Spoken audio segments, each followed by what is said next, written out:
واليوم شواية الخليج، شايفين شكلها؟ يا سلام. شوف الطريقة، خلونا نجرب. هنا عندنا ملح، ثوم بودرة، بصل بودرة، فلفل أسود، شوية من بشر البرتقال، كمون وبابريكا، شوية من عصير البرتقال.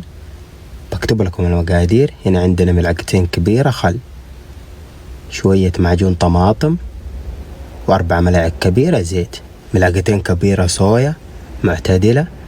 ونخلط المكونات كويس مع بعض لين يتجانسوا. استخدمت دجاجة حجمها 800 جرام، أتبلها كويس من الداخل ومن الخارج مرة كويس. بعدها أخذها على الثلاجة ليلة كاملة، أو تسووها نفس الوقت عادي. وهنا عندنا الفرن، بسخنه على حرارة 180. بختار خيار الشواية وأشغل الفرن، أخليه من يسخن، وصب كاستين موية على الصينية اللي في الفرن. وكده عندنا الدجاجة بعد ما طلعناها من الثلاجة. أنا خليتها ليلة كاملة. برجع أتبلها كذا بهذه الطريقة، بعد أربطها بهذا الشكل أو تخلوها عادية. والأجنحة ثبتها بالأعواد. وكده عندنا الدجاجة صارت جاهزة. بأخذها على الفرن تقريبا ساعة كاملة لين تستوي أو حسب حجمها. كده عندنا التتبيلة حقت الدجاج، بأخذها على الجنب، بضيفها مع الرز. هنا عندنا القدر، بنصلح في الرز. قطعت البصل لمربعات مرة صغيرة، ضفت الهيل والقرفة، اللومي ورغار، شوية زبدة، ونحمس البصل مرة كويس.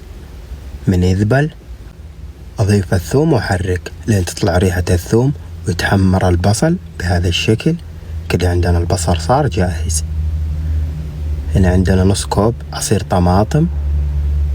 هنا عندنا التتبيلة حقت الدجاج، بضيفها مع الكشنة عشان فيها شوية برتقال تعطينا نكهة حلوة.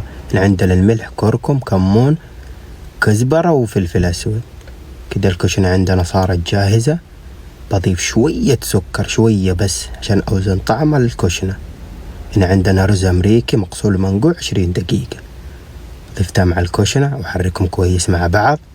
بعدها صب الموية الحارة لين أغطي الرز، فلفل حار حسب الرغبة، ونحرك. وهذه مقدار الموية مع الرز. نخلي الرز يطبخ لين تبان حباته بهذا الشكل. نغطي القدر على نار هادية ربع ساعة لين يستوي. كده عندنا الدجاجة صارت جاهزة. يا سلام، شايفين اللون؟ وهذا شكلها، يا سلام، مقمرة مرة كويس. وكذا الرز كمان صار جاهز. يا سلام. بنغرفه في صحن التقديم. شايفين شكله؟ واو، مرة يشهي.